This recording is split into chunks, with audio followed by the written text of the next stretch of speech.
Hello everyone, welcome to GS logical. तो जैसा कि आप लोगों को पता है कि हम लोगों ने यूपीएससी के डेली करंट अफेयर की एक सीरीज शुरू करी है, जिसमें हम लोग the Hindu, PIB, Down to Earth, Indian Express और भी जो भी गवर्नमेंट के ऑथेंटिक सोर्सेज हैं, उसके अलावा जो भी आपके न्यूज़पेपर्स, मैगजीन्स रेलेवेंट है आपके एग्जाम पर्सपेक्टिव से, उसमें जो न्यूज़ आती है, जो आर्टिकल्स आते हैं आपके एग्जाम के लिए जो रेलेवेंस होल्ड करते हैं उनको कवर करने का काम यहाँ पे करते हैं। और उसके साथ साथ यूपीएससी के लेटेस्ट ट्रेंड और पैटर्न के हिसाब से साथ साथ हम लोग एमसीक्यूज भी देखते हैं। उसी सिलसिले में आज ये दूसरी क्लास है हमारी। पहले वीडियो में हम लोगों ने 1, 2 और 3 जून के करंट अफेयर को एक साथ कवर किया था। इस वीडियो में हम लोग 4 जून के करंट अफेयर्स को देखेंगे। तो इस वीडियो में हम लोग ये सारे आर्टिकल्स देखने वाले हैं। 8 चीजें हम लोगों को देखनी है आज के वीडियो, जिसमें से आपके दो टॉपिक जो हैं, यानी कि पहला वाला और सिक्स्थ वाला, फॉरेस्ट फायर्स और वर्ल्ड हेल्थ असेंबली, ये आपका मेंस के लिए भी इंपॉर्टेंस होल्ड करता है। बाकी सारे ही आपके न्यूज आइटम्स जो हैं कहीं ना कहीं प्रीलिम्स स्पेसिफिक है, कुछ इंडियन एक्सप्रेस के हैं, कुछ हिंदू के हैं, कुछ डाउन टू अर्थ के हैं। ठीक है, पहले क्वेश्चन में नजर डालते हैं। Consider the following statements regarding world world health assembly. इसकी स्थापना 1972 में जेनेवा में की गई थी। ये एक डब्ल्यूएचओ का पेरेंट ऑर्गेनाइजेशन है। इसने इंटरनेशनल हेल्थ रेगुलेशंस को अडॉप्ट किया था 2005 में। ये 3 स्टेटमेंट है, इनमें से गलत कौन से हैं ये आपको बताना है। पहला दूसरा, दूसरा तीसरा, पहला तीसरा या फिर तीसरा। आइए देखते हैं। तो डाउन टू अर्थ में इसके ऊपर आर्टिकल आया था। असल में हुआ क्या है, अभी वर्ल्ड हेल्थ असेंबली की मीटिंग हुई है, एनुअल मीटिंग जो उनकी होती है, और उन्होंने इंटरनेशनल हेल्थ रेगुलेशंस जो कि 2005 में अडॉप्ट की गई थी उसको अमेंड किया है, उसमें कुछ क्रिटिकल अमेंडमेंट्स किए हैं। इन अमेंडमेंट के जरिए ग्लोबल प्रिपेयर्डनेस, सर्विलांस और रिस्पॉन्सेस, जो पब्लिक हेल्थ इमरजेंसी आती है, जैसे कि पेंडेमिक वगैरह, कोविड 19 पेंडेमिक वगैरह आते हैं, ऐसे अगर कोई फ्यूचर में पेंडेमिक या आपकी पब्लिक हेल्थ इमरजेंसी आती है, तो उसकी तैयारी कैसे होगी, उसका सर्विलांस कैसा होगा और उसको किस तरीके से उस पर रिस्पॉन्ड करेंगे हम लोग, इसको मैनेज करने का काम इसके जरिए किया जाता है। ठीक है, तो इसमें कुछ अमेंडमेंट्स किए गए हैं, आइए इसको देखते हैं पहले। ठीक है, तो सबसे पहले आपको देखना है कि अमेंडमेंट्स हुए क्या। पहली बात तो डेफिनेशन जो है पेंडेमिक की बताई गई है यहाँ पे। पेंडेमिक की डेफिनेशन से मतलब क्या है, कोई भी ऐसी बीमारी जो कि कहीं ना कहीं बहुत बड़े ज्योग्राफिकल एरिया में फैली हुई है, या फिर वो जो हमारी एग्जिस्टिंग हेल्थ सिस्टम की कैपेसिटी है, यानी कि जो हमारी एग्जिस्टिंग कैपेसिटी है, हम जितना ज्यादा बीमारी से लड़ सकते हैं उससे भी ऊंचे लेवल की कोई बीमारी आ गई है ना। या फिर सोशियो इकोनॉमिक कंडीशन पे बुरा प्रभाव डालने वाली कोई बीमारी है, जैसे कि आपको पता है कोविड आया था, तो उससे सामाजिक और आर्थिक दोनों तरीकों के नुकसान हमको देखने को मिले थे हर एक देश में। ठीक है, तो ऐसी अगर कोई बीमारी है या फिर कोई ऐसी बीमारी है जिसमें रैपिड इंटरनेशनल एक्शन की जरूरत है, तो उसको पेंडेमिक की परिभाषा में रखा जाएगा। और क्या बोला गया है, कोऑर्डिनेटिंग फाइनेंशियल मैकेनिज्म बनाने की बात की गई है ना। इसका मकसद क्या है, बहुत सारे देखिए दोस्तों डेवलपिंग कंट्रीज होती है जिनके पास इतना पैसा नहीं होता है कि वो अपने यहाँ आने वाली बीमारियों से, अपने यहाँ आने वाली पेंडेमिक से बहुत अच्छे से फाइट कर सके। For example USA, UK, Australia, ये सब वैसी कंट्रीज है जिनके ऊपर छोटी मोटी आपदाओं का कोई असर नहीं होता है, क्योंकि बहुत ही फाइनेंशियली साउंड है ये लोग। इनका हेल्थ केयर सिस्टम काफी ज्यादा एडवांस है। बट वहीं आप बहुत सारे अफ्रीकन नेशंस को देख लीजिए, बहुत सारे एशियन कंट्रीज को देख लीजिए, तो वहां पे सिचुएशन काफी खराब है। तो एक पूरी दुनिया में सॉलिडेरिटी रहे, एक ब्रदरहुड की भावना रहे, एक देश में कोई आपत्ति आई है तो बाकी देश भी उसके साथ खड़े हों, इसको एक तरीके से लागू करने के लिए, इसको अडॉप्ट करने के लिए कोऑर्डिनेटिंग फाइनेंशियल मैकेनिज्म बनाए गए, जहाँ पे पैसे वैसे से जुड़ी हुई चीजें एड्रेस करी जाएंगी डेवलपिंग कंट्रीज की। फिर कॉपरेशन फॉर इफेक्टिव इम्प्लीमेंटेशन। अब जैसे मान लीजिए कोई बहुत बड़े पैमाने पे पेंडेमिक आया है जो एक देश से दूसरे देश में फैल रहा है, तो उसमें क्या ऐसा, अगर हम ये कर ले तो क्या ये बेहतर नहीं होगा कि हर एक देश में एक नेशनल वेल्थ अथॉरिटी हो जो बाकी देशों से कोऑर्डिनेट करें। फॉर एग्जाम्पल, चाइना में अगर मान लीजिए कोई पेंडेमिक फैला है और चाइना से फ्लाइट कोई चढ़ी है जिस फ्लाइट में 150 लोग ऐसे हैं जो उस बीमारी से ग्रसित हैं, और वो फ्लाइट जो है इंडिया आने वाली है, यूएसए जाने वाली है, तो एक एक अथॉरिटी हर एक देश में आइडेंटिफाइड हो, जहां पे कॉल करके, मैसेज दे करके ये बात पहुंचाई जा सके कि भाई साहब हमारे यहाँ से 40 लोग बीमारी लेकर के आपके देश में आने वाले हैं, उनको आप मैनेज कर लीजिएगा। तो ऐसा जब होगा तो कहीं ना कहीं कोऑर्डिनेशन काफी ज्यादा बेहतर हो जाएगा। चाइना से अगर कोई इंसान निकलेगा तो उसको इंडिया आने से पहले पहले जो है इंडिया की अथॉरिटीज के पास वो इन्फॉर्मेशन पहुंच जाएगी, तो उसको कंटेन करना, मैनेज करना काफी आसान रहेगा। यही बात यहाँ पे की गई है, इफेक्टिव इम्प्लीमेंटेशन के लिए कॉर्पोरेशन बना बढ़ाने की बात। The creation of national IHR authorities to improve coordination of implementation within and among the countries, वही बात जो मैंने भी आपको बताई है। तो ये सारे देखिए अमेंडमेंट्स किए गए आईएचआर के अंदर। आईएचआर आपको पता है ग्लोबल लेवल पे कोई भी बीमारी या पेंडेमिक वगैरह है, उससे लड़ने के लिए, उससे जूझने के लिए, उसको रेगुलेट करने के लिए, मैनेज करने के लिए ये कुछ रेगुलेशंस लाए गए थे। अच्छा, ज़रूरत क्या है ग्लोबल हेल्थ कॉर्पोरेशन बढ़ाने की? भाई हर देश अपने-अपने हेल्थ को लेकर के काम करे, ग्लोबल लेवल पे हम क्यों कॉर्पोरेशन बढ़ाएँ? आपसे ये भी तो पूछा जा सकता है ना। हो सकता है यूपीएससी मेंस में आपको कोई ऐसा क्वेश्चन मिल जाए कि भाई अपने देश में तो आपको हेल्थ केयर बढ़ाने की ज़रूरत है ही है, हेल्थ केयर पे एक्सपेंडिचर बढ़ाने की ज़रूरत है ही है, लेकिन उसके साथ ही साथ इंडिया को नेशनल लेवल पे ग्लोबल हेल्थ कॉर्पोरेशन बढ़े, इसके लिए भी काम करने की ज़रूरत है। क्या आप इस बात से एग्री करते हैं? तो वहाँ पे आपको ये सारी बातें लिखनी होंगी, बिल्कुल। जैसे इन्फेक्शियस डिजीजेस कोविड-19 टाइप की, उसने हमको एक तरीके से बता दिया कि भाई दुनिया इंटरकनेक्टेड है। बीमारी चाइना की है तो चाइना तक नहीं रहेगी, वो कल को इंडिया भी आएगी। तो अगर कोई ग्लोबल फ्रेमवर्क नहीं होगा, ग्लोबल कोऑपरेशन नहीं होगा, तो फिर हम इस चीज़ को कैसे मैनेज करेंगे? है ना? इसी वजह से जो है ग्लोबल लेवल पे कोऑपरेशन होना ज़रूरी है, या तो हम एकदम खुद को डीग्लोबलाइज़ कर लें, नॉर्थ कोरिया वाला हाल कर लें अपना, वो वर्चुअली पॉसिबल नहीं है। तो कहीं न कहीं ये सब चीज़ें देखने की ज़रूरत है। जब कोई बीमारी जल्दी ट्रैक हो जाएगी, उसका आउटब्रेक जल्दी पकड़ में आ जाएगा, तो जो एक ग्लोबल रिस्पॉन्स है वो काफ़ी फ़ास्ट तरीके से हम दे सकेंगे। जैसा कोविड-19 में हमें बहुत ज़्यादा दिक्कतों का सामना करना पड़ा, क्योंकि मॉडर्न वर्ल्ड की कहीं न कहीं पहला पहला पैंडेमिक था ये। जब ये मॉडर्न वर्ल्ड जो आपका 1950, 60, 70s के बाद बना है, और इतने बड़े पैमाने पे कोई बीमारी अभी तक फैली नहीं थी। ठीक है? तो ये सारी चीज़ें हैं। उसके अलावा जैसे वैक्सीन एक देश में बन बन रही है, तो हो सकता है दूसरा देश भी कुछ सहायता कर पाए इसमें, या कोई डायग्नोस्टिक्स को लेकर के कोई नया इक्विपमेंट बन रहा है किसी देश में, तो दूसरे देश से कुछ हम साइंटिफिक सीखे ले सकते हैं, लर्निंग्स ले सकते हैं। ये सब चीज़ें भी हमें कहीं न कहीं देखने की ज़रूरत है। उसके अलावा आपको पता है कि पूरे दुनिया में इस समय एक बहुत बड़ी समस्या चल रही है, जो कि एंटीबायोटिक रेजिस्टेंस। इसका मतलब क्या है? आपको पता है कि कोई आपको जो बैक्टीरियल बीमारियाँ होती हैं, तो उससे जूझने के लिए, उससे लड़ने के लिए आपको एंटीबायोटिक्स का सहारा लेना पड़ता है। कई बार होता क्या है कि आप छोटी-मोटी बीमारियों में, नॉर्मल जुकाम-बुखार में इतनी एंटीबायोटिक्स खा लेते हैं अपने जीवन में, कि जब बड़ी बीमारियाँ होती हैं, जब वाक़ई में उन एंटीबायोटिक्स की ज़रूरत होती है, तब वो आपको काम नहीं करती, क्योंकि आपकी बॉडी को आदत पड़ चुकी होती है उन एंटीबायोटिक्स की। और आपकी बॉडी के अंदर जो बैक्टीरिया, उनको पता होता है कि भैया ये एंटीबायोटिक आएगी तो क्या करेगी, और हमें इसको कैसे ओवर पावर करना है। अच्छा, ये नॉन-वेज खाने से भी बहुत एक समस्या बढ़ती है, क्योंकि जानवरों को जो है तरह-तरह के एंटीबायोटिक्स दिए जाते हैं, अलग-अलग पर्पज़ के लिए। जानवरों को जब आप कंज़्यूम करते हो, तो उनके मीट के ज़रिए वो एंटीबायोटिक आपके अंदर भी पहुँचते हैं। तो ये जो नॉन-वेज जो लोग खाते हैं, उनके अंदर ये दिक्कत हमें ज़्यादा देखने को मिलती है। तो इसको भी रोकने के लिए कहीं न कहीं हमें ग्लोबल लेवल पे काम करने की ज़रूरत है। उसके अलावा क्रोनिक डिज़ीज़ मैनेजमेंट, आपको पता है कि कोविड-वोविड तो फालतू में बदनाम है। उससे ज़्यादा आज की डेट में लोग मर रहे हैं हार्ट डिज़ीज़ से, डायबिटीज़ से, है ना? तो ऐसी चीज़ों को लेकर के भी भैया क्या बेस्ट प्रैक्टिसेज़ है? हो सकता है यूएसए कुछ बहुत बढ़िया कर रहा हो, जो अपने यहाँ के हार्ट डिज़ीज़ेज़ को रोक रहा है।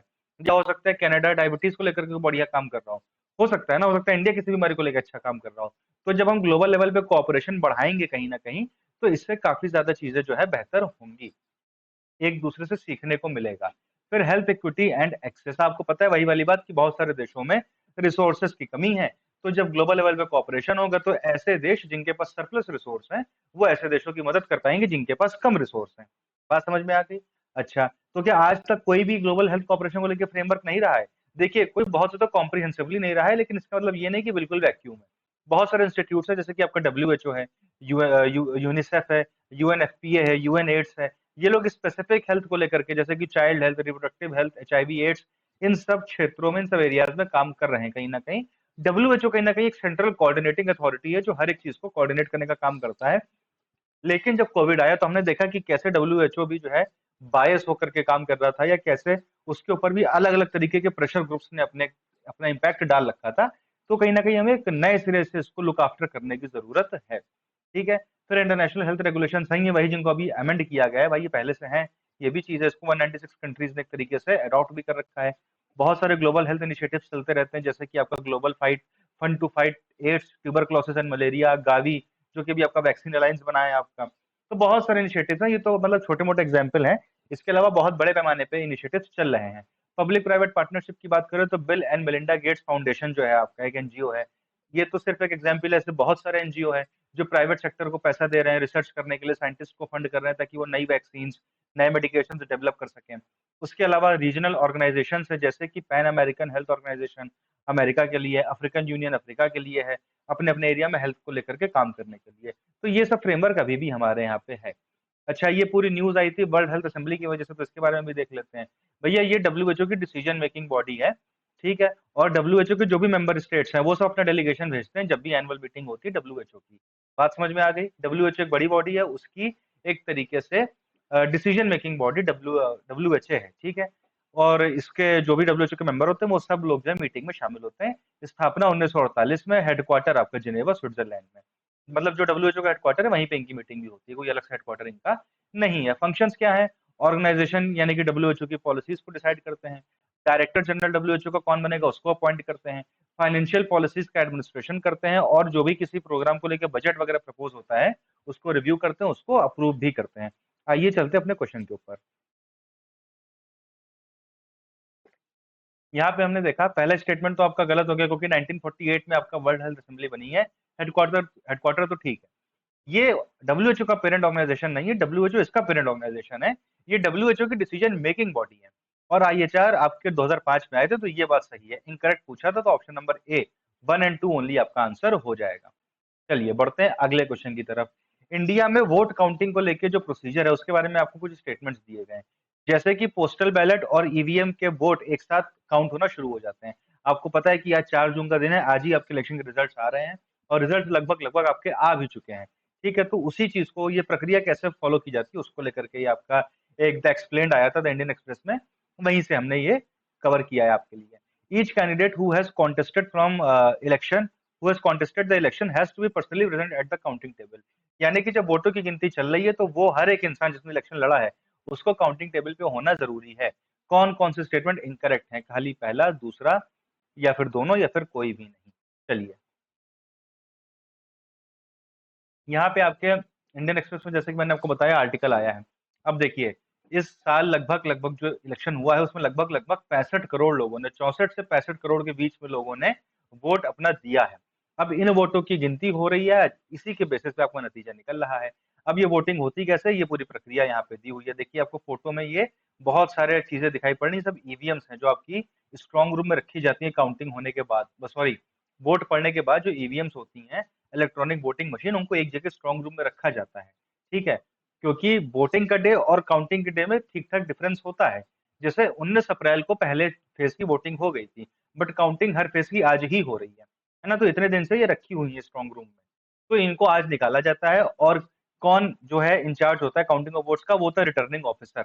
हर जिले का, हर सीट का जो रिटर्निंग ऑफिसर होता है, जो कि ज्यादातर डिस्ट्रिक्ट मजिस्ट्रेट यानी कि जिला अधिकारी यानी कि डीएम होता है, इलेक्शन कमीशन के द्वारा अपॉइंटेड होता है, वही आपका जो है एक तरीके से काउंटिंग ऑफ द वोट्स के लिए जिम्मेदार होता है। उसको कुछ असिस्टेंट रिटर्निंग ऑफिसर भी दिए जाते हैं, क्योंकि कई बार होता क्या है कि एक ही डिस्ट्रिक्ट के अंदर, जिले के अंदर कई सारी सीट्स होती हैं। जैसे फॉर एग्जाम्पल पर्सनली मैं लखनऊ से आता हूँ, तो लखनऊ में लोकसभा की 2 सीटें हैं, एक लखनऊ एक मोहनलालगंज है। तो डीएम तो एक ही है, तो अब एक ही डीएम को हम दोनों जगह का रिटर्निंग ऑफिसर नहीं बना सकते हैं। मतलब वो ओवरऑल रिटर्निंग ऑफिसर लखनऊ का है, लेकिन उसके अंडर में असिस्टेंट रिटर्निंग ऑफिसर भी हैं जो दोनों ही कॉन्स्टिट्यूंसीज का जिम्मेदारी संभालेंगे डीएम के बिहाफ पे। ठीक है, ऐसा होता है यहाँ पे। उसके बाद जो वोटिंग होती है वो आपकी काउंटिंग टेबल्स पे होती है। The actual counting of votes in the EVM at various table is done by counting officials. अब काउंटिंग ऑफिशियल्स होते हैं, भाई डीएम बैठ के खुद नहीं गिनती करेगा, वो काउंटिंग ऑफिशियल्स को अपॉइंट करेगा, और उनके द्वारा जो है गिनती की जाएगी based on the anticipated numbers of the postal ballets and number of counting tables. कितनी ईवीएम है, कितनी काउंटिंग टेबल बनानी पड़ेंगी हमको, कितने पोस्टल बैलेट से वोट पड़े। आपको पता है वोट 2 तरीके से पड़ते हैं, एक पोस्टल बैलेट से, एक ईवीएम से। बहुत सारे लोग ऐसे होते हैं जो वोट देने पर्सनली नहीं जाते हैं ईवीएम से, तो उनको बाया पोस्ट वोट देने का अधिकार दिया गया है। हालांकि ये तो अब इलेक्ट्रॉनिकली भी पोस्टल बैलेट आपके आने लग गए हैं धीरे धीरे। बहरहाल यहाँ पे पोस्टल बैलेट आपके मेल के थ्रू, डाक के जरिए, पोस्ट पोस्ट के जरिए वोट देने का अधिकार बहुत सारे लोगों को दिया जाता है। आगे हम इनके बारे में देखेंगे। तो इनकी गिनती अलग से होती है, क्योंकि ये मैनुअल कैलकुलेशन होती है। ईवीएम की कैलकुलेशन कहीं ना कहीं कंप्यूटराइज्ड कैलकुलेशन होती है, तो दोनों की कैलकुलेशन अलग अलग तरीके से होती है। कितनी कैलकुलेशन करनी है इसके बेसिस पे डीएम जो है, रिटर्निंग ऑफिसर जो है, काउंटिंग ऑफिशियल्स को अपॉइंट करता है। अब ईच काउंटिंग टेबल, हर एक जहाँ पे काउंटिंग का जो मतगणना स्थल होता है वहां पे काउंटिंग टेबल्स बहुत सारी होती हैं। हर एक काउंटिंग टेबल पे एक काउंटिंग सुपरवाइजर होगा। मान लीजिए लखनऊ में काउंटिंग हो रही है, तो लखनऊ में एक मतगणना स्थल बनाया गया है, वहां पे बहुत सारी काउंटिंग टेबल रखी जाएंगी। हर एक काउंटिंग टेबल पे एक काउंटिंग सुपरवाइजर होगा, जो कि गेजेटेड ऑफिसर होगा। बात समझ में आ गई? यानी कि कोई अधिकारी होगा वो। ठीक है, उसके साथ जो है उनको काउंटिंग असिस्टेंट दिया जाएगा और काउंटिंग स्टाफ दिया जाएगा, जो कि ग्रुप डी एम्प्लॉय से आएगा। बात समझ रहे हैं? रिटर्निंग ऑफिसर डीएम होगा, असिस्टेंट रिटर्निंग ऑफिसर भी अधिकारी लेवल के होंगे, ज्यादातर एसडीएम वगैरह ही होते हैं। ठीक है। उसके बाद आपके काउंटिंग सुपरवाइजर आपका गेस्टेड ऑफिसर होगा, फिर आपके जो काउंटिंग असिस्टेंट और काउंटिंग स्टाफ होगा, वो आपका क्या होगा, वो आपका ग्रुप डी से लिया जाएगा एम्प्लॉइज को, ठीक है। फिर द माइक्रो ऑब्जर्वर एक होगा, एक माइक्रो ऑब्जर्वर भी होगा जिसको अपॉइंट किया जाएगा। इसका जिम्मेदारी क्या होगी माइक्रो ऑब्जर्वर की, कि भैया पूरे जो प्रोसीजर चल रहा है काउंटिंग का, वो निष्पक्ष तरीके से चल रहा है कि नहीं चल रहा है, उसमें कुछ धांधली तो नहीं हो रही है। ये सब देखने की जिम्मेदारी आपके माइक्रो ऑब्जर्वर की होती है, ठीक है। These officials are chosen from a database of officer. अब ये सारे ऑफिसर्स हैं, चाहे आपका मतलब रिटर्निंग ऑफिसर और असिस्टेंट रिटर्निंग ऑफिसर के बाद के जितने भी ऑफिसर्स हैं, ये सब कहाँ से अपॉइंट होते हैं, ये आपका हर स्टेट में चीफ इलेक्टोरल ऑफिसर होता है। जैसे सेंट्रल लेवल पे इलेक्शन कमीशन है, तो इलेक्शन कमीशन हर प्रदेश में, हर स्टेट में एक चीफ इलेक्टोरल ऑफिसर डिसाइड करता है। वो चीफ इलेक्टोरल ऑफिसर एक सॉफ्टवेयर में बहुत सारे लोगों का नाम अपडेट करता है, उन्हीं लोगों में से ये सब लोग बनाए जाते हैं, माइक्रो ऑब्जर्वर, आपके counting staff, counting assistant, counting supervisor, ये सब आपके उसी लिस्ट से, उसी डेटाबेस से लिए जाते हैं। बात समझ में आ गई? तो ये तो वो बात हो गई कि भैया कौन कौन लोग इन्वॉल्व होंगे काउंटिंग में। अब भैया काउंटिंग हॉल के अंदर किसको जाना अलाउड होता है, जहां पे काउंटिंग चल रही है, मतगणना स्थल, वहां पे कौन जा सकता है? पहली बात तो पहली बात तो आपका जो है सेवरल काउंटिंग टेबल होंगे, मैंने आपको बता ही दिया था।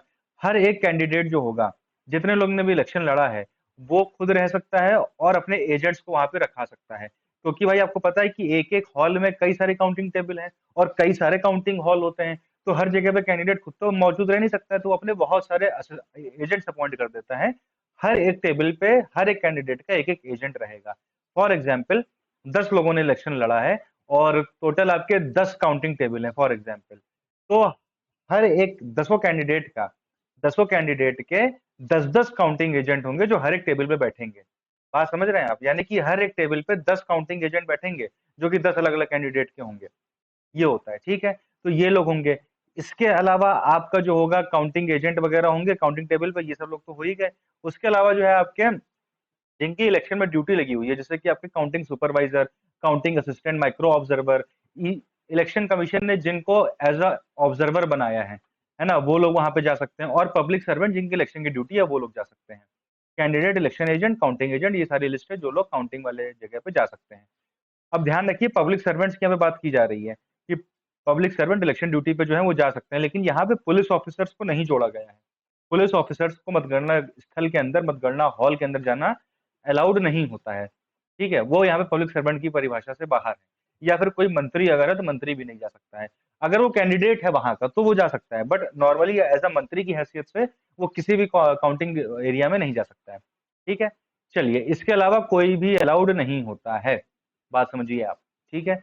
चलिए, और एक ऑब्जर्वर होता है जो इलेक्शन कमीशन के द्वारा अपॉइंटेड होता है।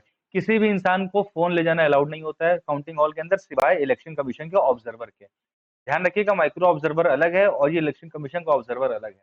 इसको ही फोन ले जाने का अधिकार है बस। अच्छा, अब ये वोट काउंट कहाँ पे होंगे?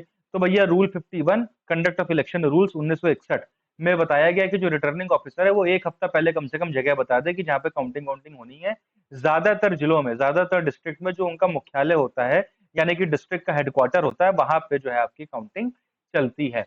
लेकिन अगर वहां पे कराना पॉसिबल नहीं है तो किसी और जगह पे जिलाधिकारी या रिटर्निंग ऑफिसर करवा सकता है उसको, लेकिन थोड़ा पहले बताना पड़ेगा कि हम यहाँ पे करवाएंगे। बात समझ में आ गई? वही सारी बातें यहाँ पे लिखी हुई है। और बाकी फिर और बहुत सारी चीजें हैं कि जो काउंटिंग हॉल होगा, एक हॉल में एक ही कॉन्स्टिट्यूंसी की वोटिंग मशीन रखी जाएंगी, एक ही कॉन्स्टिट्यूंसी की काउंटिंग होगी। अगर एक बड़ा सा हॉल है तो उसको कई सारे पार्ट्स में डिवाइड करके अलग अलग हॉल बना लीजिए। ये सारी बातें यहाँ पे लिखी हुई है, एक बार आप रीड आउट कर लेंगे। इसके ऊपर डायरेक्टली क्वेश्चन बनने के चांसेस कम है, लेकिन आप फिर भी एक बार रीड आउट कर लीजिएगा। एक बात ध्यान रखिए कि जो काउंटिंग हॉल होगा, एक काउंटिंग हॉल के अंदर 14 काउंटिंग टेबल से ज्यादा नहीं हो सकती है। अगर 14 से ज्यादा काउंटिंग टेबल हो रही है तो दूसरा काउंटिंग हॉल बनाइए, वहां पे आप रखिए। इतनी बात क्लियर हो गई? चलिए, अब यहाँ पे आता है मेन मुद्दा जिसपे सवाल बन सकता है, जिसको लेके विवाद भी है कहीं ना कहीं। आपको पता है कि ईवीएम के वोट्स होते हैं और पोस्टल बैलेट के वोट होते हैं। जैसे कि senior citizen, physically challenge individual, service voter, जो कहीं ना कहीं ड्यूटी कर रहे थे सेना वेना के, या किसी पुलिस प्रशासन में है, वो नहीं जा पाए अपनी ड्यूटी की वजह से अपने एरिया में वोट देने के लिए, तो उनको पोस्टल बैलेट से वोट देने का अधिकार है, ठीक है। अब ये पोस्टल बैलेट की गिनती अलग होती है, ईवीएम के वोटों की गिनती अलग होती है, मैंने आपको पहले ही बता दिया था। जनरली क्या होता है कि शुरुआत होती है पोस्टल बैलेट की गिनतियों से, और पोस्टल बैलेट की गिनती शुरू होने के आधे घंटे बाद आपका जो है ईवीएम की गिनती चालू होती है। और ध्यान रखिएगा, पोस्टल बैलेट जो होते हैं वो आरओ की टेबल पे, यानी कि रिटर्निंग ऑफिसर की टेबल पे ही काउंट होते हैं। ये किसी अलग से काउंटिंग टेबल पे काउंट नहीं होते हैं, रिटर्निंग ऑफिसर की टेबल पे ही काउंट होते हैं। जब इनकी काउंटिंग शुरू हो गई, फिर पैरेलली चलती रहेगी पोस्टल बैलेट की काउंटिंग, आधे घंटे बाद आपकी ईवीएम की काउंटिंग शुरू हो जाएगी। ठीक है, ईवीएम आपकी स्ट्रांग रूम में रखी जाती है, वहां से जब निकाली जाती है तो ऑब्जर्वर, रिटर्निंग ऑफिसर और जो कैंडिडेट सिलेक्शन लड़ रहे होते हैं वो और उनके एजेंट्स के सामने उन ईवीएम्स को निकाल करके खोला जाता है। बात समझ में आ गई? ये बातें यहाँ पे लिखी हुई हैं, ये सबकी वीडियोग्राफी भी की जाती है। उसके बाद भैया काउंटिंग वाउंटिंग शुरू होती है आपकी। ईवीएम के आसपास बैरिकेड्स लगाए जाते हैं काउंटिंग के दौरान, ताकि कोई उसको फिजिकली अप्रोच ना कर पाए, जो काउंटिंग एजेंट है, काउंटिंग ऑफिशियल है, उसके अलावा कोई भी, है ना। पूरी जो है ईवीएम में कंट्रोल यूनिट होती है, आप जब भी वोट देते हो तो आपका जो है वोट कंट्रोल यूनिट में जाके स्टोर हो जाता है। तो होता क्या है कि जब काउंटिंग होती है तो वो सारी की सारी कंट्रोल यूनिट्स रखी जाती है वहां पे, और उसमें बटन दबा दबा के देख लिया जाता है कि इस ईवीएम में, इस पर्टिकुलर ईवीएम में किस कैंडिडेट को कितने वोट मिले हैं। ठीक है, फिर जब एक पोलिंग बूथ की, आपको पता है फॉर्म 17C, आपने अगर वीकली करंट अफेयर का वीडियो देखा है मेरा, तो उसमें मैंने आपको फॉर्म 17C के बारे में बताया था कि इसमें एक पोलिंग बूथ में कितना वोट पड़ा है ना। एक पोलिंग वो सॉरी एक पोलिंग बूथ में कितना वोट पड़ा है, उसको, उसका सारा डेटा इस फॉर्म 17C में डाला जाता है इलेक्शन के दिन, जिस दिन इलेक्शन हो रहा होता है। ठीक है, तो उसके बाद क्या होता है, जिस दिन काउंटिंग होती है तो ये फॉर्म 17C से मैच किया जाता है कि अच्छा जितना वोट पड़ा था क्या उतना काउंट हो गया या नहीं हुआ, ये सारी चीजें जो है यहाँ पे देखी जाती हैं। ठीक है, तो ये बात भी आपको क्या करनी है, ध्यान रखनी है। ठीक है, इतनी बात क्लियर हो गई। उसके अलावा जो है ये सब मैच कर लिया जाता है, और इसके बाद जो है जो जीतता है उसका रिजल्ट अनाउंस कर दिया जाता है कि भैया इनको सबसे ज्यादा वोट मिला है। रिटर्निंग ऑफिसर उनको जीत का सर्टिफिकेट देकर के बता देता है कि भैया ये जीते हैं। ठीक है, बाकी सारी बातें भी आप एक बार रीड आउट कर लीजिएगा, कोई इसमें और बहुत ज्यादा खास बात नहीं है जो आपको समझानी पड़े। ठीक है, चलिए अब आते हैं, इसी से जुड़ी हुई एक और न्यूज है। अभी हाल फिलहाल में क्या हुआ था, बेसिकली आपको मैंने पूरा प्रोसीजर बता दिया कि भैया ईवीएम की काउंटिंग वाउंटिंग कैसे होती है। ठीक है, ईवीएम की काउंटिंग कैसे होती है, पोस्टल बैलेट की काउंटिंग कैसे होती है, ये मैंने पूरा मुद्दा आपको बता दिया। लेकिन अभी हुआ क्या था, 2019 चुनाव के बाद, 2019 चुनाव के बाद क्या एक नया रूल आ गया था कि जो ये ईवीएम की काउंटिंग और पोस्टल बैलेट की काउंटिंग में डिफरेंस बताया जा रहा था, कि जब ईवीएम की काउंटिंग होगी, जब पोस्टल बैलेट की काउंटिंग होगी उसके आधे घंटे बाद ईवीएम की काउंटिंग होगी। इन रूल्स को लेकर थोड़ा चेंज कर दिया गया था। इसी चेंज को लेकर के अभी अपोजिशन के लोग जो है कोर्ट के पास गए थे और पुराना सिस्टम रिस्टोर कर दिया गया है। आइए देखते हैं इसके बारे में। इंडिया ब्लॉक यानी कि जो कांग्रेस लेड इंडिया ब्लॉक है, उन्होंने जाकर के जो है ये कहा था कि भैया जब तक पोस्टल बैलेट, जब तक ईवीएम के वोट कंप्लीट ना हो जाए, है ना, तब तक पोस्टल बैलेट की काउंटिंग खत्म ना की जाए। होता क्या था बेसिकली, देखिए मैं आपको आसान भाषा में बताता हूँ। देखिए फॉर एग्जाम्पल, एक तरफ ये ईवीएम की वोट काउंट चल रहा है, एक तरफ पोस्टल बैलेट का काउंट चल रहा है। ठीक है, ये सबसे पहले 8 बजे इसकी शुरुआत हो जाती है, इसकी शुरुआत 8:30 बजे होती है। होता क्या है कि ये आपको जो है फिजिकली इसको काउंट करना होता है, इसमें टाइम ज्यादा लगता है, इसमें टाइम कम लगता है काउंट होने में। अक्सर होता क्या है कि कई बार ईवीएम की काउंटिंग पहले खत्म हो जाती है और पोस्टल बैलेट की काउंटिंग चलती रहती है। तो उसमें होता क्या है, पोस्टल बैलेट के वोट बहुत ज्यादा नहीं होते हैं। और कई बार क्या होता है कि जैसे मान लीजिए ईवीएम की काउंटिंग हो गई और पता चला दो कैंडिडेट थे, कैंडिडेट ए और बी, है ना। ए आपका रूलिंग पार्टी का था, बी आपका ऑपोजिशन का था। ए अब यहाँ पे 2000 वोट से हार रहा है। ठीक है, 2000 वोट से हार रहा है। तो ये जो फिजिकल वोट्स होते हैं इनको कहीं ना कहीं रिटर्निंग ऑफिसर, मैं प्रैक्टिकली आपको बता रहा हूँ, ये आपको लिख के कहीं नहीं आना एग्जाम में। जो रिटर्निंग ऑफिसर होता है वो इन 2000 वोट को कहीं ना कहीं इधर से कॉम्पनसेट करवा देता है, भले ही उसके फेवर में ना पड़े हों। तो ये हो जाता है कि अगर ए हार रहा है ईवीएम से, तो ईवीएम तो चेंज कर नहीं सकते उसमें, तो एक बार जो वोट पड़ गया, फिजिकल वाले डॉक्यूमेंट्स को मैनिपुलेट कर सकते हैं कहीं ना कहीं।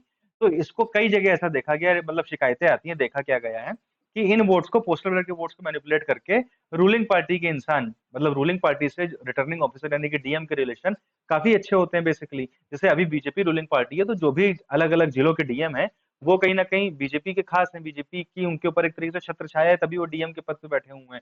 नहीं तो उनको किसी और पोस्ट पे लगा दिया जाएगा सचिवालय वगैरह में। मतलब ये प्रैक्टिकल बातें सभी को पता होती हैं बेसिकली। तो यहाँ पे शक होता है कि भैया ये लोग जो है अगर ईवीएम से हार रहे होंगे तो कहीं यहाँ से जितवा ना दें। इस वजह से एक नियम बना रखा गया था क्या, कि जब ईवीएम की काउंटिंग चल रही है और सेकंड लास्ट राउंड आ गया है ना, मतलब बहुत सारे लगभग लगभग 15-20 राउंड में काउंटिंग होती है, सेकंड लास्ट राउंड आ गया है ईवीएम की काउंटिंग का, और पोस्टल बैलेट की अभी भी खत्म नहीं हुई है काउंटिंग, तो ईवीएम की काउंटिंग को रोक दिया जाता है, वहीं पे पॉज कर दिया जाता है, और फिर पोस्टल बैलेट की कंप्लीट की जाती है, फिर ईवीएम की आखिरी तक जाकर के आखिरी में काउंट करके रिजल्ट डिक्लेयर कर दिया जाता है, ताकि कोई मैल प्रैक्टिस ना हो सके, ऐसा नियम था। लेकिन अभी 2019 के चुनाव के बाद क्या हुआ था, ये नियम बदल के इलेक्शन कमीशन ने क्या कहा था कि अब ऐसा कोई नियम नहीं है कि सेकंड लास्ट फेज पे रोकनी पड़ेगी, आप लगातार करते रहिए, जिसकी पहले हो जाए उसकी पहले हो जाए, जिसकी बाद में उसकी बाद में हो। तो इसको लेकर के लोगों ने कंप्लेन किया था कहीं ना कहीं। ठीक है, तो यही बात यहाँ पे सब लिखी हुई है, अब एक बार से पढ़ लीजिएगा, मैं आपको मेन बात बताई दे रहा हूँ। पोस्टल वोटिंग किनको अलाउड होती है, जो सर्विस वोटर होते हैं, आर्म फोर्सेस के, पैरामिलिट्री के, उन लोगों को अलाउ होता है कि भैया वो दूर से है, घर से दूर है, अपनी कॉन्स्टिट्यूंसी के पास नहीं है जहाँ उनको वोट देना था, तो पोस्टल बैलेट से वोट देते हैं। एब्सेंटी वोटर, किसी ना किसी कारण से एब्सेंटी है और एलिजिबल है पोस्टल बैलेट से देने के लिए, तो उनको भैया दे दिया जाता है। इलेक्शन ड्यूटी में है, कोई प्रिवेंटिव डिटेंशन में है, या कोविड के टाइम पे क्या था कि जो कोविड से ग्रसित लोग थे उनको कह दिया गया था कि आप अपने जहाँ से आप क्वारंटीन थे वहीं से आप वोट अपना भेज दीजिएगा। और इसके बाद क्या हुआ था, इलेक्शन कमीशन ने रिकमेंड किया था कि लॉ आपके लॉ मिनिस्ट्री को कि 65 साल के ऊपर के सभी लोगों को हम आने वाले चुनाव में ये कह दें कि आप पोस्टल बैलेट से वोट दे सकते हैं, लेकिन इसको माना नहीं गया था। अल्टीमेटली अभी इस लोकसभा चुनाव के पहले जाके नियम लाया गया है कि जो 85 साल के ऊपर के बूढ़े लोग हैं, बुजुर्ग हैं, उनको पोस्टल बैलेट से वोट देने का अधिकार दे दिया गया है। ठीक है, तो इतने लोग पोस्टल बैलेट से वोट कर सकते हैं। बाकी ये सब जो यहाँ पे लिखा हुआ है, ये सब मैंने प्रक्रिया आपको पूरी बताई है। ठीक है, कि जो मैंने अभी आपको बताया आधे घंटे पहले, वो सब वगैरह वगैरह, वही सब यहाँ पे लिखा हुआ है, एक बार आप रीडिंग कर लेंगे। ठीक है, और यहाँ पे एक आपको ध्यान देने की जरूरत है कि 2020 में बिहार इलेक्शन का एग्जाम्पल दिया था। हुआ क्या था, बिहार इलेक्शन में 2020 में जो आरजेडी तेजस्वी यादव की पार्टी है, वो पूरे बिहार में चुनाव हारी थी मात्र और मात्र 12,700 वोट से, और पूरे पोस्टल बैलेट से जो वोट पड़े थे बिहार में, वो 52,000 वोट पड़े थे। तो कहीं ना कहीं प्रशासन का मिसयूज करके इलेक्शन को मैनिपुलेट करने का इल्जाम लगाया गया था। इसी वजह से अपोजिशन ने इसको कहा कि भैया ऐसा ना हो कि जहाँ पे इतने, मतलब अब देखिए 12,700 वोट, 52,000 वोट में से मैनिपुलेट करना कोई बहुत मुश्किल काम नहीं है रिटर्निंग ऑफिसर के लिए, है ना। तो इसी वजह से सारा मुद्दा उठाया गया था, जिस वजह से अभी सुप्रीम कोर्ट ने कहा नहीं, अब पुराने सिस्टम पे ही काउंटिंग कराइए जैसे कि पहले होती थी। अब आइए सवाल पे चलते हैं अपने। सवाल क्या है, counting of vote from postal ballot and EVM start simultaneously. नहीं भैया, अभी बताया, पहले पोस्टल बैलेट, आधे घंटे बाद ईवीएम। जो कैंडिडेट इलेक्शन लड़ा है उसको पर्सनली काउंटिंग टेबल पर रहना जरूरी है? बिल्कुल नहीं।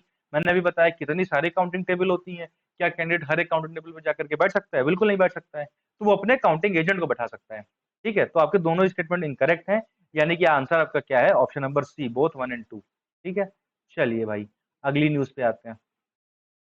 अगली न्यूज है आपकी इकत्र डिजाइन को लेकर के, छोटी सी प्रीलिम्स स्पेसिफिक न्यूज है। इकत्र डिजाइन क्या बैंगल मेकिंग से जुड़ी हुई है? पहला स्टेटमेंट है ये। Bihar Bandha specialises in single ikat. Patan's Patola from Gujarat is known for its double ikat. अब आपको लग रहा होगा भैया क्या सिंगल इकट डबल इकट है? कोई बात नहीं, क्वेश्चन देख लिया आप, पहले न्यूज देख लीजिए। डाउन टू अर्थ में इकत्र डिजाइनिंग के ऊपर एक आर्टिकल आया था। बेसिकली ये वीविंग की एक प्रैक्टिस है ना। होता क्या है कि इसमें धागों को, आपको पता है कपड़े बनाने के लिए धागों का यूज होता है। ठीक है, कपड़े धागों से बुने जाते हैं, फिर उनको डाई कर दिया जाता है। इसमें क्या होता है, धागों को पहले डाई किया जाता है, फिर उनको अलग से वीव किया जाता है। इससे क्या होता है, ब्लड इफेक्ट आ जाता है आपके कपड़ों के ऊपर, फैब्रिक के ऊपर, तो थोड़ा सा यूनिक लगता है वो। ठीक है, और बहुत एंशियंट प्रैक्टिस है ये। बुद्धिस्ट लिटरेचर ललित विस्तार सूत्र में भी इसका जिक्र मिलता है, अजंता के केव म्यूरल्स में इसका जिक्र मिलता है। फिर आपका विचित्र पटोला का, जो कि आपका गुजरात का है, उसमें भी इसका रेफरेंस मिलता है। तो ये आपका इकत होता है बेसिकली। देखिए ये महिला जो है धागा बनाने का काम, यहाँ पे डाई वाई करने का काम कर रही है। अब दो तरीके की इकत होती है, एक होती है सिंगल इकत, एक होती है डबल इकत।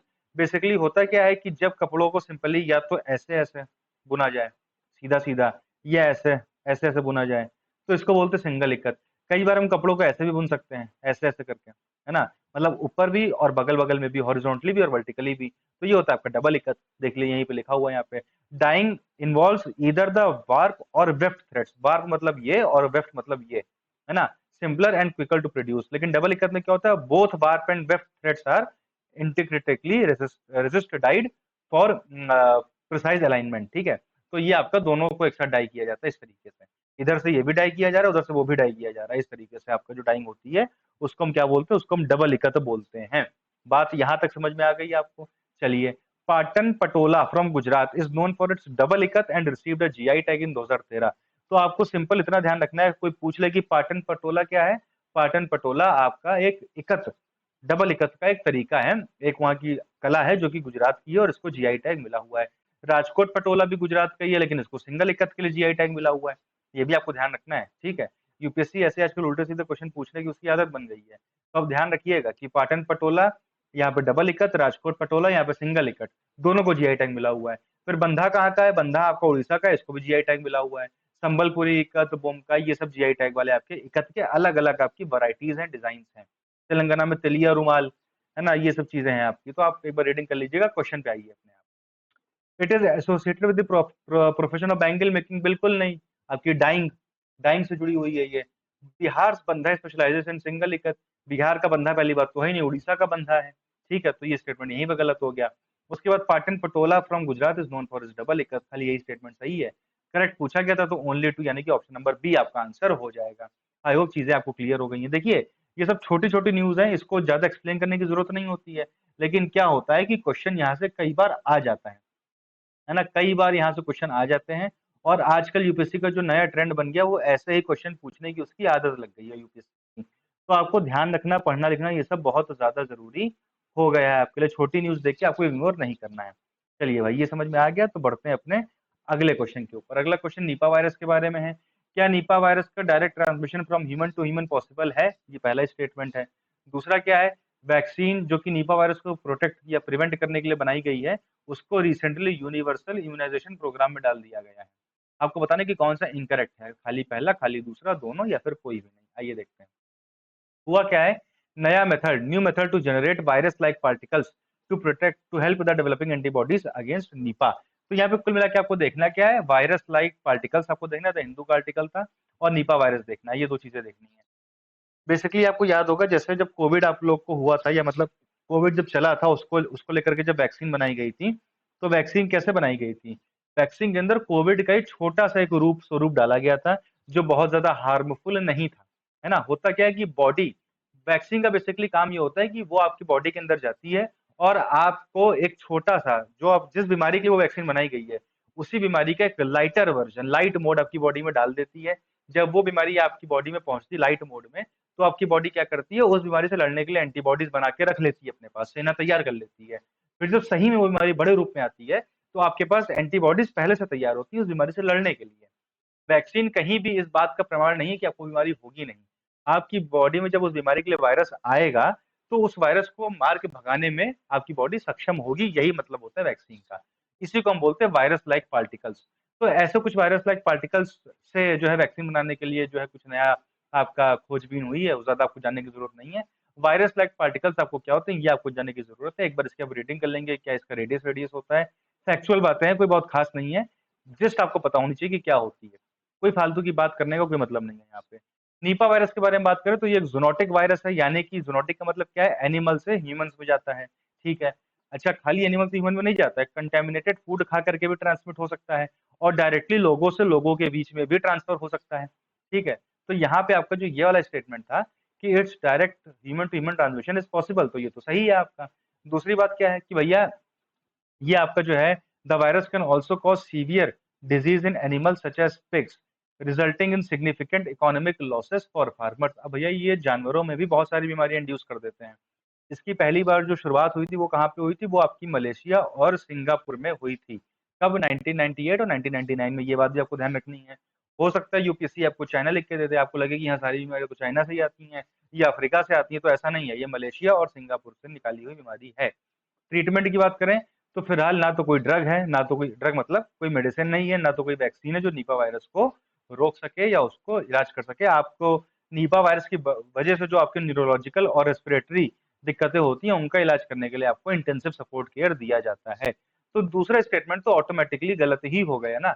जब निपा वायरस के लिए कोई वैक्सीन है ही नहीं, तो यूनिवर्सल इम्यूनाइजेशन प्रोग्राम की तो कोई बात ही नहीं है यहाँ पे। तो इनकरेक्ट की बात की जाए तो ओनली टू, यानी कि बी आपका आंसर होगा, पहला तो सही था आपका। ठीक है, इतनी सी बात समझ में आ गई। चलिए अगले आर्टिकल पे चलते हैं। फॉरेस्ट फायर के ऊपर द हिंदू में आर्टिकल आया था, हिमाचल में काफी बढ़ रही है फॉरेस्ट फायर, और ये उम्मीद जताई जा रही है कि एक दिन बारिश होगी और सारी फॉरेस्ट फायर बुझ जाएगी। तो मतलब ये देखने की बात है कि अपने सुख सुविधा के लिए हम लोगों ने कितना तकनीकी रूप से अपने आप को एडवांस कर लिया है, लेकिन जहाँ पे बात नेचर की आती है, तो वहां पे अभी भी हम नेचर के ऊपर ही रिलाइड है। फॉरेस्ट फायर लग गई, भले वो ह्यूमन कॉजेज से लगी हो, लेकिन उसको रोकने के लिए हमारे पास कोई व्यवस्था नहीं है। हम ह्यूमन रेन, हम नेचुरल रेन के ऊपर कहीं ना कहीं डिपेंडेंट है, ठीक है।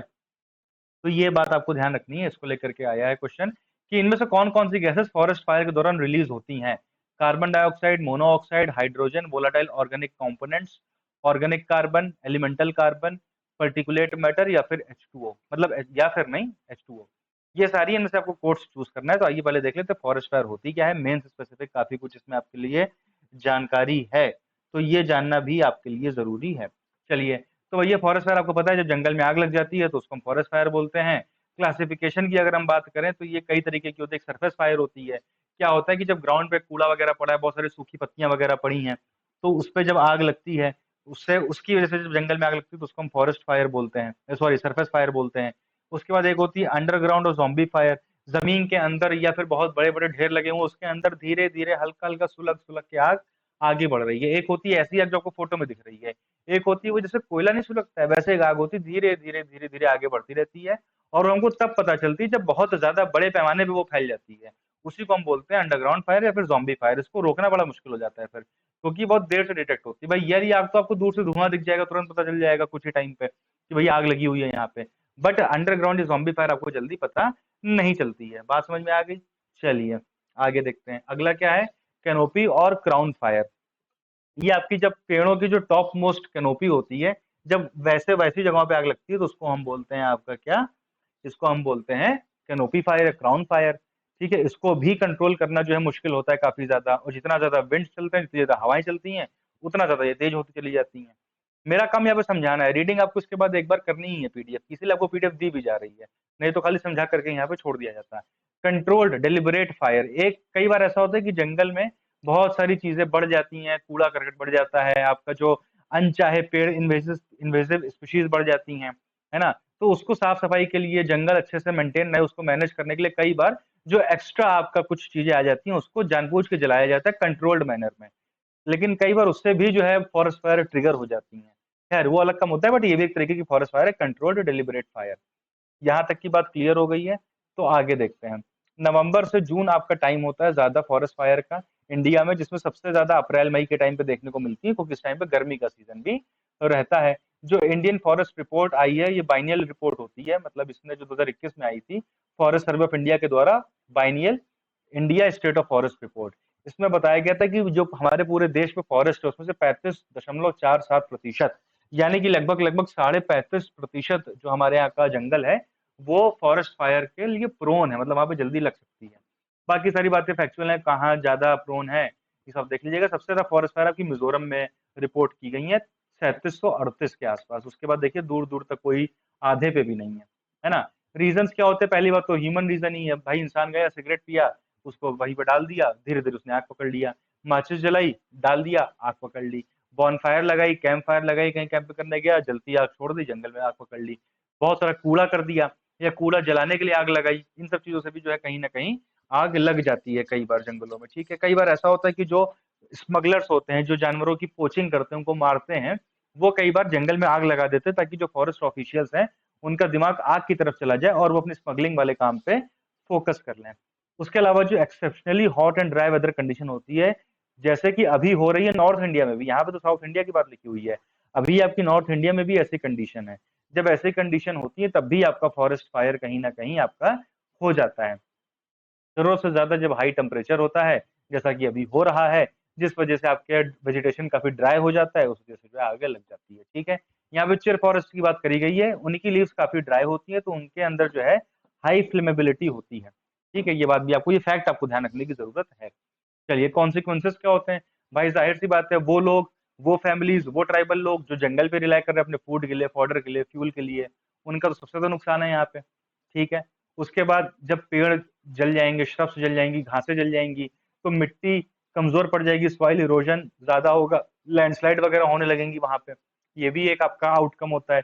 जो स्मोक और पॉइजनस गैसेस निकलती हैं, उससे आपके ह्यूमन और एनिमल दोनों की हेल्थ खराब होती है। ट्रीज जब खत्म होंगे आग लगने से, तो उससे क्या होगा? Carbon content, green house gas emission को जो कंट्रोल करने की क्षमता पेड़ों के अंदर है, वो पेड़ रह ही नहीं जाएंगे, तो कहीं ना कहीं दिक्कत की बात होगी। ठीक है, फिर उसके बाद वाइल्ड लाइफ डैमेज होता है।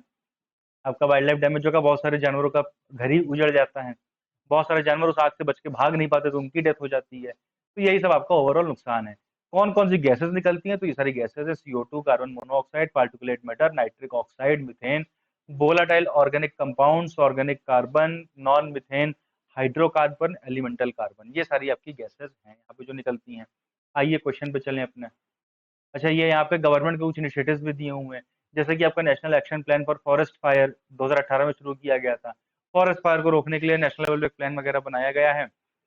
बात वही सब है घूम फिर के इसमें भी। ठीक है, forest fire prevention and management scheme, ये भी गवर्नमेंट लाई है ताकि फॉरेस्ट फायर को जो है हम डील कर सकें। ये सारे तो इनिशिएटिव है मेंस में आंसर राइटिंग में इंकलकेट करने के, आपके काम आएंगे।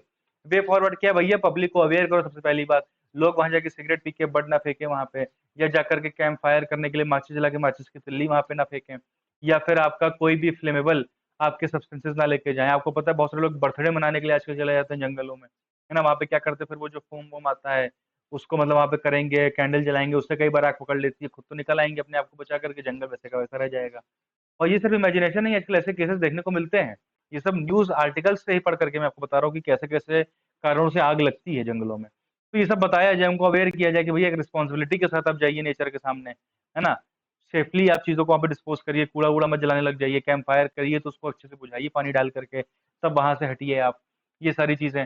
फिर अगर कोई ऐसा नहीं कर रहा है, उल्लंघन कर रहा है, तो उसके ऊपर स्ट्रिक्ट एनफोर्समेंट करिए रेगुलेशंस का, फाइन इम्पोज करिए इररिस्पॉन्सिबल बिहेवियर के ऊपर। फिर अगर ये तो आग रोकने के लिए भाई आपके रास्ते हैं, आग अगर लगी गई है तो उसको मैनेज कैसे करोगे, उसके लिए भाई ये व्यवस्था देखिए कि कैसे आप जो है उसको जल्दी, पहले आप जल्दी पकड़िए, अर्ली डिटेक्शन सिस्टम।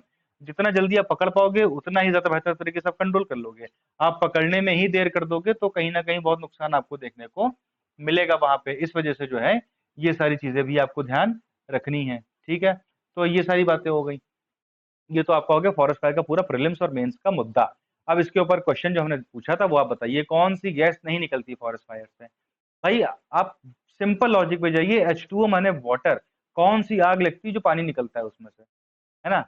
तो भाई 8 तो हट ही गया आपका, लेकिन दिक्कत की बात है कि 8 तो सिर्फ एक ही में था, है ना। तो भैया ये हटा, बाकी 3 तो अभी भी इंटैक्ट है। तो आप और देखिए, और देखिए क्या क्या हो सकता है। हाइड्रोजन, कहीं आपने सुना कि आग लगी जंगल में हाइड्रोजन निकल आया, है ना।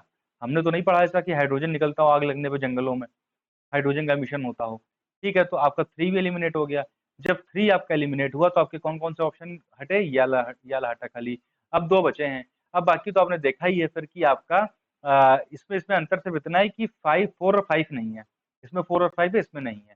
जबकि 4 और 5 दोनों ही आपके, हमने भी आगे देखा कि एमिट होते हैं। तो आपका आंसर क्या हो जाएगा, ऑप्शन नंबर ए। ठीक है, चलिए अगले क्वेश्चन पे आते हैं, सिकल सेल डिजीज के बारे में। सिकल सेल डिजीज एक इनहेरिटेड ब्लड रिलेटेड डिसऑर्डर है। इसको खाली हम बोन मैरो ट्रांसप्लांट से ही ठीक कर सकते हैं। कौन सा स्टेटमेंट सही है इसमें से, खाली पहला, खाली दूसरा, दोनों, या फिर कोई भी नहीं। आइए देखते हैं भैया सिकल सेल डिजीज के ऊपर आपका आईसीएमआर ने क्या किया है।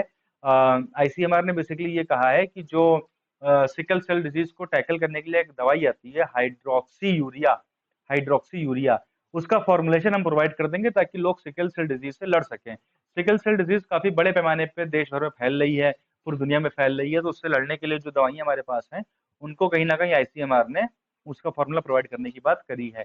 अब बेसिकली होता क्या है सिकल सेल डिजीज, इतनी सी बात आपको जाननी है। पहली बात तो ये आपको जानना है कि हाइड्रोक्सी यूरिया किस चीज की दवाई है, तो सिकल सेल डिजीज की दवाई है ये, सिकल सेल को ठीक करने के लिए दवाई है। अब ये होता क्या है, ये इनहेरिटेड रेड ब्लड सेल का डिसऑर्डर है।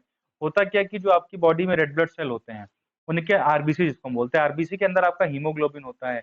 हीमोग्लोबिन का काम क्या होता है कि पूरी बॉडी में जो ऑक्सीजन को कैरी करने का काम होता है वो आपका हीमोग्लोबिन का होता है। ठीक है, तो यानी कि आरबीसी और हीमोग्लोबिन की ये इंपॉर्टेंस है आपके जीवन में। लेकिन अच्छा, जो हेल्दी आरबीसी होते हैं यानी कि रेड ब्लड सेल्स होते हैं वो गोल दिखते हैं, राउंड होते हैं वो। लेकिन जिसके सिकल सेल डिजीज होता है उसका हीमोग्लोबिन एबनॉर्मल होता है। इस वजह से क्या होता है, उसके आरबीसी जो होते हैं वो थोड़ा स्टिकी हो जाते हैं, हार्ड और स्टिकी हो जाते हैं, और राउंड की जगह सी शेप्ड के हो जाते हैं, जिसको हम सिकल का शेप भी बोलते हैं, है ना। वो सिकल शेप के हो जाते हैं, जिसकी वजह से इसका नाम क्या, सिकल सेल डिजीज है।